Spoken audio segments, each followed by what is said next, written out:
Hey guys, and welcome to the Working Money Channel. I don't know if you guys saw this book, The Future is Faster Than You Think. It was originally published in January of 2020, right before the beer flu hit most of the world. I thought it was funny because it's a hard copy, right? A published book that you get in the bookstore. And N1W here posted this: Future is faster than you think. XRP is actually mentioned in this book here. Consider R3 and Ripple, two examples of developing world disruption impacting developed world businesses. In both cases, these companies are using blockchain to replace the SWIFT network with standard protocol overseeing international banking transactions. So an interesting observation here, and the subheadline: how converging technologies are transforming businesses, industries, and our lives. No doubt that the future of finance is going to be spectacular, utilizing blockchain technology, interoperating with each other, other DLT projects, utilizing cryptocurrencies for different purposes. And XRP, guys, just one example where all the money is going to move. We need the liquidity. We're in the midst of a liquidity crisis. We're in the midst of a crumbling economy, and yes, a great reset. And Ripple's taking it in stride, guys. Michael Arrington posting this, celebrating Ripple's 10-year birthday today with Brad Garlinghouse.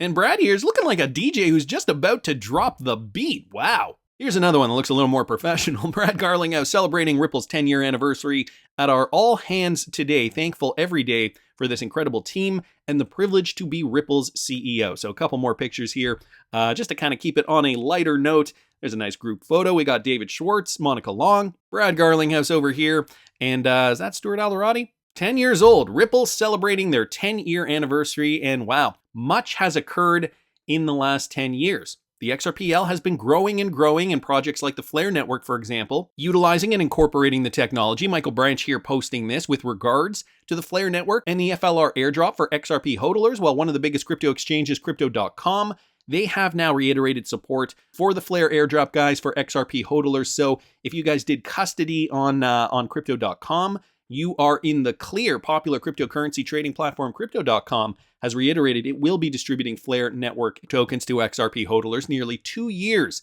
after the airdrop snapshot was taken. According to an announcement Crypto.com shared with its users, the company is supporting the airdrop for XRP holders from supported jurisdictions, and the distribution tokens will be based on the snapshot taken on December the 12th, 2020, guys. And here's the tweet based on that. Crypto.com tweeting this out, supporting Flare FLR airdrop, which are Spark tokens. The cryptocurrency exchange noted that the first time it announced it was supporting the FLR distribution was in November of 2020, and now the airdrop is expected anywhere between October the 24th and November the 6th of this year. The announcement adds that there is no minimum XRP holding requirement to receive the Flare airdrop, and that each user holding XRP is eligible to receive their Flare at a 1-to-1 ratio. It's approximately 1-to-1. I think it's 1.007 to 1 or something like that. I know Steedus probably has the figures on that. Crypto.com adds that for this airdrop, users will receive 15% of their total FLR tokens that they are eligible to receive. The 15% figure comes from Flare Improvement Proposal 1, which updated the token's distribution inflation rate and incentive pool structure. So that is up to Flare, and they have reasons for doing it this way, likely because they want to prevent people from selling all their tokens on the network, especially if you have, if you had 100,000 XRP, let's say, at the time of the snapshot date, well then you would have 100,000 Flare tokens. Don't know what they are going to be worth yet, but, taking a quick look at the FLR to USDT spot price here on the BITRUE exchange, I believe this is for IOUs. So this is not actually for Flare that is currently trading right now, but for IOUs, trading at about 64 cents. So for every 1 XRP that you held in December of 2020, if you did participate in that snapshot, you'd be getting a Flare worth 64 cents. And so you could see why people would take all their FLR tokens and dump them just to make some quick cash. And this is why, they're distributing at 15% so you can be part of the ecosystem as per the Flare Network's plan. So that's the news there. I wanted to thank Michael for posting that. I also saw this guy's from the Wrath of Kahneman. Bank of Jerusalem has partnered with WorldCom Finance, and they are a Ripple user, for a prepaid remittance card, EasyWay, that allows migrant workers to receive wages from employers and make money transfers abroad through WorldCom Finance. So he posted the article. It is in Hebrew. It is here. Let me just translate that real quickly. Transferring money abroad from today, you can do it easily. So as I just mentioned, they are using WorldCom Finance, which is a Ripple partner, to be able to expand payments on reloadable cards among the migrant worker population for receiving wages and money transfers abroad. Specifically, the Bank of Jerusalem signed a cooperation agreement with WorldCom Finance to accelerate activity. Easy way. In this framework, the Bank of Jerusalem is expanding the activity of issuing loaded cards among the migrant worker population for receiving wages and money transfers abroad. In this framework, the Bank of Jerusalem signed a distribution agreement with the fintech company WorldCom Finance. And as we know, guys, they are a Ripple user. WorldCom Finance is a platform for making money transfers abroad while focusing on creating direct connections to banks and money transfer providers around the world. So part of the flywheel effect, of course, if they are working with other Ripple-enabled companies, this is going to be much easier and much more efficient. The company provides money transfer services to about 65 countries currently in the world, and in the scope of about NIS 3 billion per year. So I guess that's the Israeli new shekel. So for every one Israeli new shekel, you would get 28 cents US. So what is that? 3 billion, did they say? Yeah, 3 billion would be roughly, let's just do this for fun. What would that be? Roughly 840.5 million US dollars. So that is a lot of volume. 65 countries involved here in this project, and this specifically with the Bank of Jerusalem. Running on WorldCom Finance, a Ripple-enabled company. Wanted to thank the Wrath of Kahneman just for letting us in on that. Now, take a look at what the Data Security Council of India is saying, okay? Ecosystem players include Ripple as a DeFi ecosystem. This coming from Matthew Liny here on Twitter. This is a report, guys, from DSCI promoting data protection and Web3 integration, the internet of a new era. And guys, look at who they outline here. The Interledger Protocol, Ripple, and OneLedger as some of the examples in this document. These are the ecosystem players. Data Security Council of India is a premier industry body on data protection in India, set up by NASSCOM, committed to making the cyberspace safe, secure, and trusted by establishing best practices, standards, and initiatives in cybersecurity and privacy. DSCI brings together governments and their agencies, industry sectors including ITBPM, BFSI, telecom industry associations, data protection authorities, and think tanks for policy advocacy, thought leadership, capacity building, and outreach initiatives. So this is the entire ecosystem. You can see here also for DeFi global payments, high performance payments. They've also listed Ripple here specifically for decentralized finance. And just taking a look at some of these other ecosystem players, we've got Solana, Cardano, two WEF choices, VeChain here, which I thought was interesting, proof of activity or POA on the VeChain blockchain, and then many other familiar names here. I will link this in the description for you guys if you are interested to peruse further. It reminds me how ahead of the game we were, guys, when we got into XRP, and we didn't even know the scope of what Ripple was capable of. We were thinking all the money, transactions, payments, global reset, and that was kind of it. But think of all the other applications that have come to be since 2019. I wanted to bring you guys this. This is an interesting little clip from former employee Bob Way, brought to us by Bullzilla here on Twitter. This is an interview he did in 2019 on his YouTube channel. At that time, Bob gave us a lot of insight on where Ripple was coming from and where they were going. And, despite where we are today, despite where Ripple is today, forging ahead with the lawsuit, basically trailblazing the entire crypto industry in the United States, there were a lot of detractors. A lot of the companies that you know of today that are even supporting Ripple now, like Coinbase, were once against Ripple and XRP. And I'll let Bob explain to you why. It's a threat to the system. What do you think about that? The delay or the fund that comes out? It's funny because I actually have written about this sort of extensively on XRP chat, so people can go dig that back. But that's all fine. There's some really interesting ways to analyze this, but then there's some other stuff that people don't know just because they don't go back to 2013, right? And so these are San Francisco companies. These companies are literally walking distance apart. Exactly. Thank you, Bob. Coinbase to Kraken. I like where you're going with this, Bob. Yeah. So, they're just like right there. So when Coinbase came out, these were Bitcoin maximalists at the time because there was only Bitcoin. There was Bitcoin, there were some other ones, but nobody's a Litecoin maximalist, right? Nobody's going, yeah, this Bitcoin thing is flash in the pan. The whole world's going to adopt Litecoin. It just doesn't even make sense to people, right? So Coinbase came from the Bitcoin space. And there were some very early companies. So they crossed each other at lunch on accident. Yeah. BitPay, right? Coinbase. These were payment companies. Exactly. When they started, there weren't exchanges. They were like, how do you pay people in Bitcoin? The reason Coinbase, now these are my opinions, right? You can go back and read their press and see how they describe themselves. Okay. But originally, BitPay and Coinbase were, I want to put money in, I want to be able to pay people and stuff. Okay. But people want to receive dollars. So how do I set a price for receiving dollars, but allow people with Bitcoin to pay them? Okay. Well, there has to be a service that tells you what the dollar to Bitcoin price is, and will be that.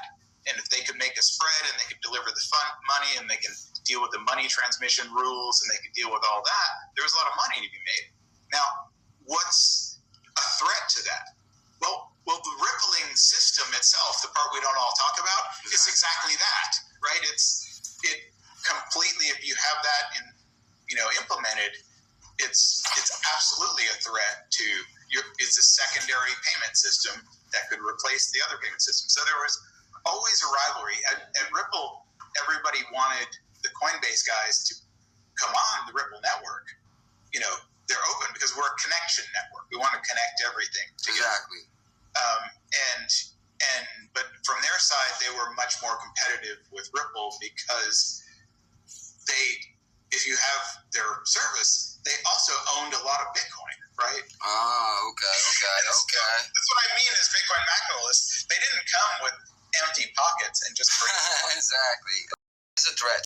So that's interesting. Bob Way letting us in on some insight, and I know this is a 3-year-old interview, but I had never heard this clip of Bob explaining the origin of Coinbase and companies like Coinbase and BitPay, how they wanted to be not so much exchanges at the beginning, but payment systems for Bitcoin specifically. And I mean, we knew these guys were Bitcoin maximalists, and we knew to a degree that they didn't like the banker's coin, quote unquote, XRP. This is why, if you guys remember back in 2019, I think it was, there was a lot of controversy, and the XRP community was very surprised when Coinbase finally decided to list XRP, and then only 2 years later delisted it because of the lawsuit. So a payment company that was Bitcoin specific, Coinbase, BitPay, just 2 examples of those companies. And again, these were the early days of cryptocurrency, or relatively early days. So these companies were always at odds with Ripple. But you fast forward to 2022, Ripple at the forefront of beating the SEC. And if you guys didn't catch the video I did this morning, the latest breaking news about the Hinman emails and what could happen next, guys, I will link that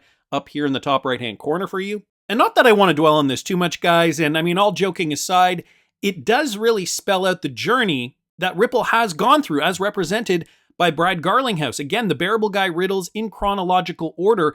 Brad the Knight in silver, needing to win this new financial battle. We move on to the ship. The journey begins, and the cloudy, stormy days are behind us. A new financial system, a new financial paradigm ahead, sunny skies. Now we have Brad Garlinghouse in the gold. Inside the castle, obviously here, more developments achieved, but still some work to go. Finally, last Christmas, the bearable guy riddle, and the king looking very upset that now the knight, as represented by Brad Garlinghouse, is going to the moon. So clearly a victory, and we've seen the chronology in the bearable guy riddles. I guess all I'm saying is a lot has changed since then, and I think a lot of people have matured. A lot of people realize there is room for everybody in this space, and it's not going to be Bitcoin for payments. And I mean, if you do have Bitcoin and you do want to make payments, well, the beauty of the XRPL is that you can make those payments anyway. The beauty of interoperability. And speaking of interoperability, guys, I think the Center for Global Development is now insinuating that maybe the IMF's new SDR should be something that resembles XRP. If someone understands IMF SDRs, this is an interesting read. Now, this brought to us by Citizen of the Future here on Twitter. Sustainable Development Finance, guys, the IMF, International Monetary Fund, and SDRs. Here is the document here. Is there a better way to use global reserves? It's a 15-page document, and I will link this in the description for you if you are interested in reading the full thing. But what Citizen of the Future points out here, I think, is quite interesting. The use of SDRs as an international currency. Now, we've talked about a digital SDR, and perhaps the fact that it could be a XRP-like currency. And I mean, considering we know the relationships that Ripple has with the IMF, for example, and other influential global organizations, I mean, it would just make sense. This goes on to say, Warren Coates, among others, advocates expanding the SDR to become an alternative to the dollar in trans-border settlements. this would require fundamental reforms in the functioning of the international monetary system. Oh, I guess I should also mention that this is a brand new document from October 2022. So this was just released this month, okay? So, given the context of the world economy today, this is what they are publishing. They're saying, and I mean, they're postulating, in case there is a revamp of the international monetary system, which, based on all the research we've done, based on who we know is in charge of the financial system, I think at this point we kind of know their plan and we do know that this is coming down the pipe. But given the sclerosis of the system, at least from the standpoint of the LMICs, these are ideas worth pursuing. So a revamp of the SDR, it would require fundamental reforms in the functioning of the international monetary system, which we know is also occurring.